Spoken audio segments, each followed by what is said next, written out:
If you buy from the front row, that's a mistake I used to make. I buy milk from the front row, and the one in the front row might not last even 7 days. I learned to get it from the back. You see the shelf, you get milk from the back. That milk from the back will last more than the one in front. The one in front might have few days then expire. You see, when I go to the supermarket, I don't buy anything from the front row in the shelf. Ladies and gentlemen, your life, my life, is like buying milk from the supermarket, and one day it's going to expire. Did you know that? Our life will expire one day. But the problem is, how will God accept you in His kingdom? If you come into Great Britain, you don't have a visa. How can immigration allow you in a country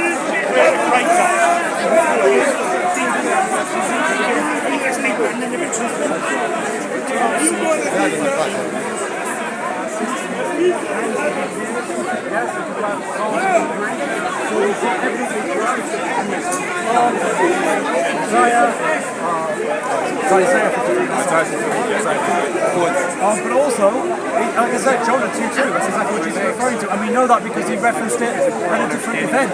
He mentioned the sign of Jonah. He understood what that was and he applied it to himself. What is the similarity?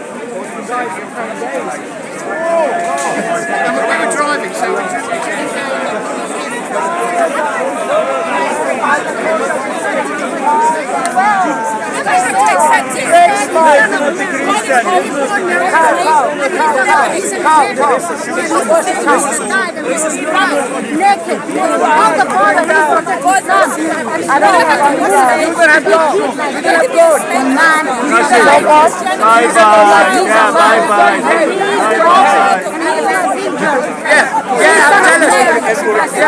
jealous. No, happy. You just have Mariam, modesty.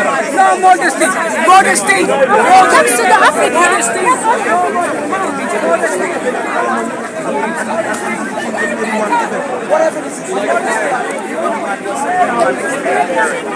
Paradise. Yeah. What's that paradise? Paradise. They've taken it already. They've already taken the mark of the beast. All they can do is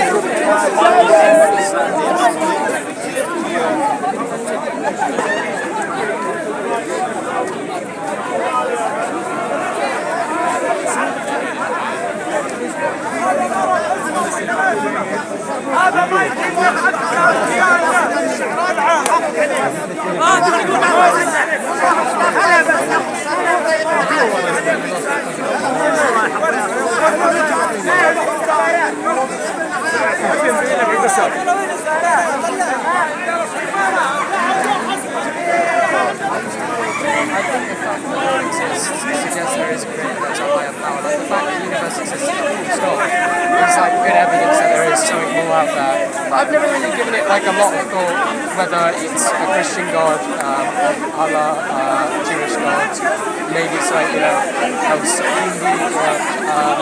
Buddhism. I've done a bit of research on everything. I took religious studies in school, so I know a decent amount about everything.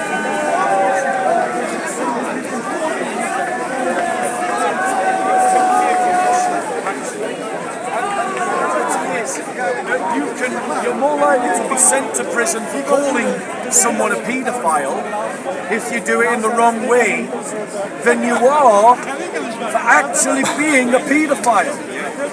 Now, who remembers a certain BBC broadcaster who has been let off having watched pornographic images of children and bought them, and yet, ladies and gentlemen, if you say in the wrong way that a certain 7th century desert Arab was a paedophile, and you say it in the wrong way, you could be sentenced to prison for stirring up hatred. Shameful. That, ladies and gentlemen, is a two-tier justice system. It is. And what it does is it undermines trust in our justice system. It undermines the idea of law and order. And if it continues, what will end up happening is that more and more people will go from faith in the institutions to disillusionment with the institutions to contempt for the institutions to rebellion against the institutions. The liberal elites are pushing our country in the wrong way because they are incompetent. Now, I do believe that the courts should be corrected from time to time and attuned to make sure that sentences are appropriate to the crime if they're not sentencing properly. But there should be a consistency in sentencing so that everybody knows if you commit this crime, this is what you can expect.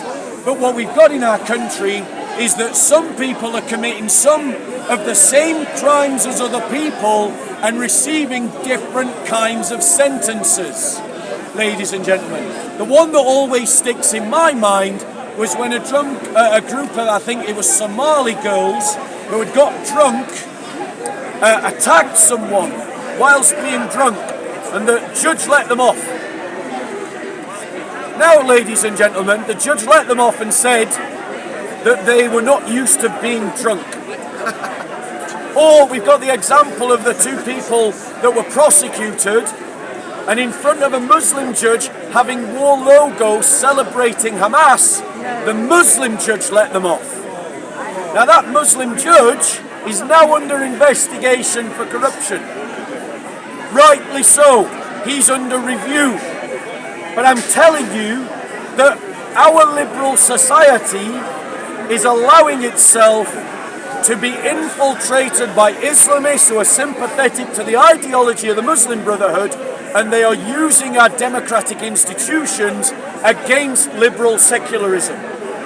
And liberal secularism has no answer to this problem, because liberal secularism cannot, by its ideological worldview, say that this is a problem.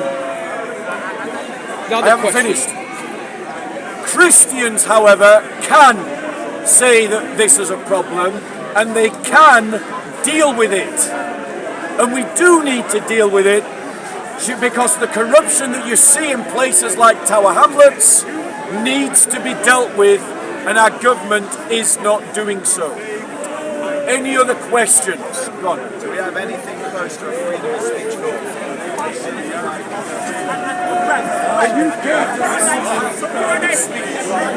No anything. And effectively all of their, a lot of them actually, from what I've seen,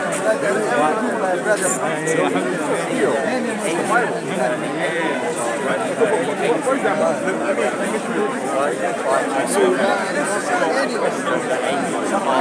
agents can't accept this type of gratitude by receiving obviously Acts chapter 2 and Acts chapter 22. So are you aware that in Acts, Jesus is now when do you see how you interrupt every times? Yeah, but seriously, are you morally objecting to be interrupted? Anyway,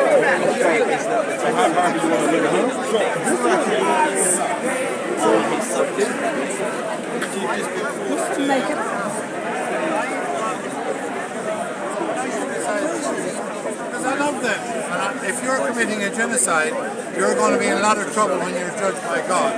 So, in other words, to answer your question, do I love my enemy? Yes, it's a commandment. It's not a feeling. Sorry. Yeah. That's what love is.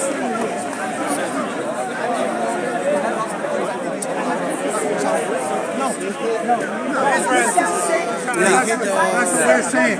Well, that's not true. You're right, completely. Christian Zionism is a heresy. It's typical Protestantism. They take one line from the Bible and they construct this whole narrative. And they say God will bless whoever blesses Israel and God will curse. That's we need context. Exactly. Context That's is what? not the state of good Israel. ones, the good Israelites who existed back in the days and followed what? The prophets. That's right. And the scriptures. That's which is not the current ones. not the state of See Israel. the difference now? Absolutely. We are together. This is so important. So now let me call you to And the these faith are- of Jesus. God bless The you, faith brother. of Jesus is Islam. I understand. I know you might say that. And look, we can talk about that, but I think what's more important is I was told here when I started speaking in 1993 that I was now a Mason without being formally introduced to the Masonic movement of our country by a fellow who I don't see much now. Because you recognise sincerity and honesty and decency as opposed to the rabble, the mob and the boring arguments every Sunday. That's why this place is so important. Very, very important. A microcosm of humanity. That's why the establishment of this country don't really like Speaker's Corner. Especially his lordships in the House of Unelected Lords who get enormous amounts of salaries just farting in the wind and going to sleep. But I hope that Labour get rid of the House of Lords. Let's see what their record is when it comes to 2029. Lebanon, it's anyone in the area who happens to oppose Israel. When was the last time you went that you know what you're talking about? Because you don't know what you're talking Where's the about. moon? Do you know something about the moon? You talk Have you crap. been there? No, but I've been know to something about Israel. Southend? But I've been to Israel So- and I've so lived what? in Israel and I And know what does that mean? about. So You what don't does that know mean? what you're talking What does it about. mean you've been to Israel? What does it mean? You know, I remember that type of attitude from one group of people in the past, and that was white South Africans. They always used to come up to us back in the 1980s when apartheid was still in power, and they used to come up and say, "Oh, you're back, are you?" When the Arabs appreciate their life and not the want what? to die. When the Arabs appreciate life and not want to just die. Not That's want to when just there'll be die. peace. So in other words, Israel is prepared to kill all the Arabs. That's what you're saying. That's basically what she's saying. Because if the Arabs must accept, that's it. Only the Arabs must change. They must accept what Israel wants. Otherwise there'll be perpetual war against them. Which of course is actually the attitude of the leadership in Israel. It's probably not, although some people say the overwhelming majority of Israelis support this, I do think that that's wavering. You know, they all shouted a minute ago. I heard them chanting, "Bring them home." But bring them home inside Israel has now become a slogan of people opposed to Netanyahu. People who have got family members who are captives in Gaza, who were taken on October the 7th. They are protesting and have been protesting day in, day out against the Israeli government and what the Israeli government is doing. And they are saying that Israel, or